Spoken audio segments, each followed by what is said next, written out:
Hi, I'm Jennifer Gale with Remax AB here in Woodstock. As many of you have probably noticed or seen in the media, our market shifted so much in this past year. And with that shift, of course, we want our team to kind of grow and shift with that transition. One of the biggest things that we noticed was a need for more representation on a buyer's side. So with that, we decided to take on a full-time buyer's agent. We hired Alan Skinner last year to be a part of that and part of the team.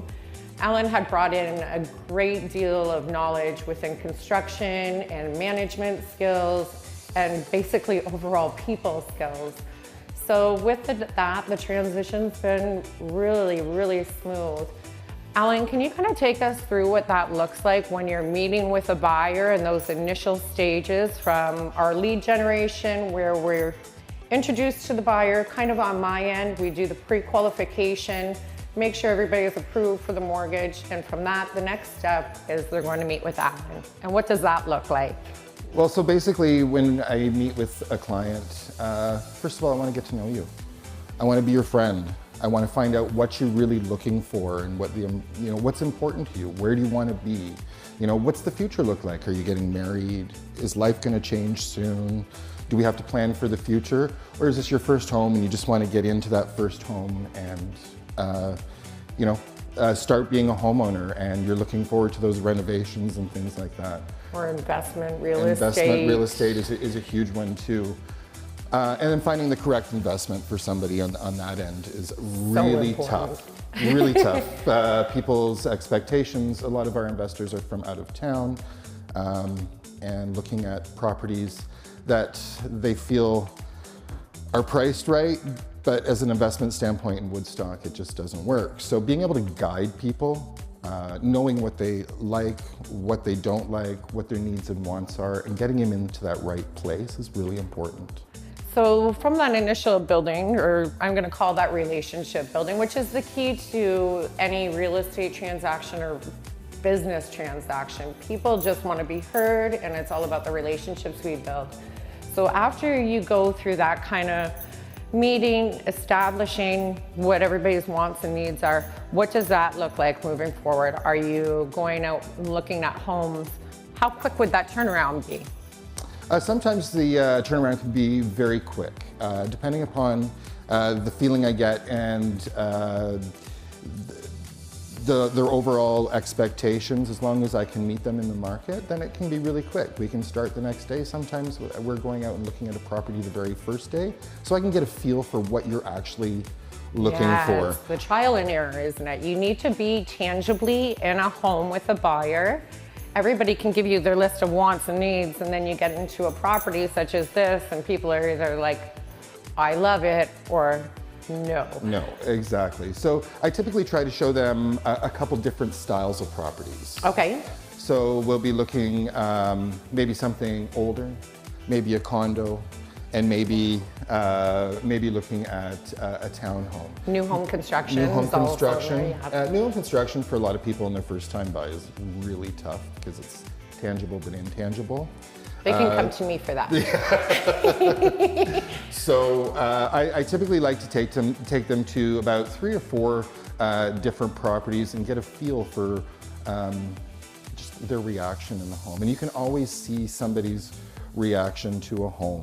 You can feel it, you can see that excitement level grow, or you can see utter disdain, which is always the best. So I'm going to ask you maybe a few more questions about the process, and then if you don't mind, perhaps we can take a walk through this property and just point out some key aspects that maybe buyers don't realize. A realtor will be able to, I always say we're playing devil's advocate. Yeah. So with that, the process, we're going into the offer. So we're at offer stage now. You guide the people through the offer, and there's conditions to offers. What would the standard 3 conditions be? Well, definitely, I think one of the largest, most important, I mean, obviously we're going to have a condition on finance, which is important because in today's market, finance has changed. Yeah. Completely. with the change in the Bank of Canada and change in the way the banks are lending. Okay. Just to protect you, always we're putting in a condition on finance. Unless I know you got tons of cash and then we're just going straight out. Here we go. But the condition on inspection, I think, is key. If we're in situations where we're in a multiple offer situation, we're doing a pre-inspection before we put that offer in, just as an insurance. Yeah. You pay for insurance for everything else. Why wouldn't you pay for insurance prior to your purchase of the single largest life purchase that you will make? So spending that $400 on an inspection, I think, is well worth it, even if it's prior to making an offer. And I'm gonna ask a silly question. You're gonna feel like it's silly because we know the answer to this, but I really, really wanna drive this home to first-time home buyers. When looking for a home inspection, how key is it to get somebody that's certified versus the hundreds that have just decided that day they're gonna be a home inspector? Or just your uncle that builds every Or a once in a while parent. on the side, or a parent. It's a poor decision, right? It is a poor decision. Okay. Pay for the certification, pay for the informed background that this person has on analyzing a home. I mean, there's so many things that they can see that we'll never see. Mom and dad, if they're coming to look at your house, probably not going up into the attic. Mom and dad coming and looking at your house, they're not climbing under the stairs into the crawl space. They're not bringing a tester to test plugs. That's true. Things like that. Which are so important. Hugely important. Moving in and not being able to plug in your television, or finding water in your basement way in the back corner that's been mopped up over time. Or Yeah. Those things you're not going to see, or evidence of past water issues. Do you know if they've been corrected? What steps have been taken to correct them? All that sort of stuff. So I mean, it's definitely important to have somebody who knows what they're doing.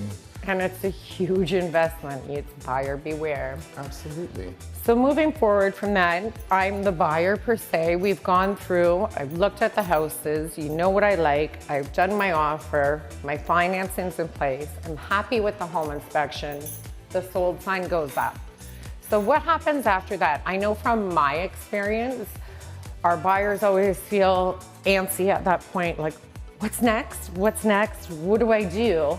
But really, what happens after that? I mean, I've had this so many times. You know, you've built this relationship with them. You've taken through all these houses. We've done the offer. You're so excited. I've got all your paperwork ready. It's gone to your lawyers. And then nothing happens. All of a sudden, it's all of a sudden like he broke up. I make sure to keep in contact with my people and just check in and say, how you doing? This is where we're at. Moving forward, we're going to do a pre-closing inspection so you get a chance to see the house and make sure everything's in it just prior. And basically, after we've gone through all of our process, it's literally just the waiting game, and then you show up at the lawyers and give all your money. You give all your money, sign your life away. And I mean, it's the best of times, worst of times. It's a scary part in your life, but I really strive to make that a lot easier for people. That's make good. sure that if they have any questions, you can call me. You can call me. I'm gonna find out. If I don't know the answer, I'm gonna find out for you. But typically, it's the same for pretty much everybody. It's a process, and we're gonna get them through it. So would you mind if maybe we did a quick walkthrough, even the main floor of this house, and show me some of the components that I would need to look for as a buyer? It's going to be hard to talk about derogatories in this home. Well, the house is pretty perfect, so we can talk. It is perfect. We can talk about maybe upgrades and stuff that buyers can't see value in, Absolutely. right? Where we know cost on stuff and bells and whistles per se. Sure. Okay. I love that. Okay, so we're upstairs right now at 1119 Mohawk, which is the property that I currently have listed. If you haven't seen it, you need to check it out. Call us. But that being said, we're gonna get Alan to kind of give us the walkthrough just of a few of the rooms and talk about what the upgrades are and maybe some of the stuff that you should look for. So I am a firm believer in upgrades because that's your bells and whistles of a property. That's what kind of sets you apart from other homes in the neighborhood. And that's where there's often a lot of value added that a buyer can't see. So Alan, do you want to kind of give us a scope of this room? I love this master bathroom, or bedroom. bathroom. It's a full master ensuite here. And some of the things that I love about this is the light, sweeping views, the upgrades to the windows. This house is actually probably about a 35-year-old house that's been renovated. And the renovation is actually impeccable. There's a jacuzzi tub, there's a fireplace that separates the bathroom from the main bed area. A three-sided one. A three-sided fireplace. You can't beat things like that. It does feel like you're in a hotel. We also have a Juliet balcony that overlooks a gorgeous courtyard garden. Now we're back into the room where we started, and for me as a woman, this would be my ideal dream. We wouldn't even have to look at the house any further. So what are the key components that you would look at? I might chime in just because that's the woman in me, so go forward with it. Well, this kitchen's pretty incredible. Some of the things that I'm looking at is actually construction of cabinetry. There's some pretty amazing cabinetry in this house. All maple, painted maple. You get that really fine, clean line, no texture or grain showing through like you would in oak. Nice thing is everything's soft close, including the drawers. Soft close drawers, we call it the anti-argument drawer.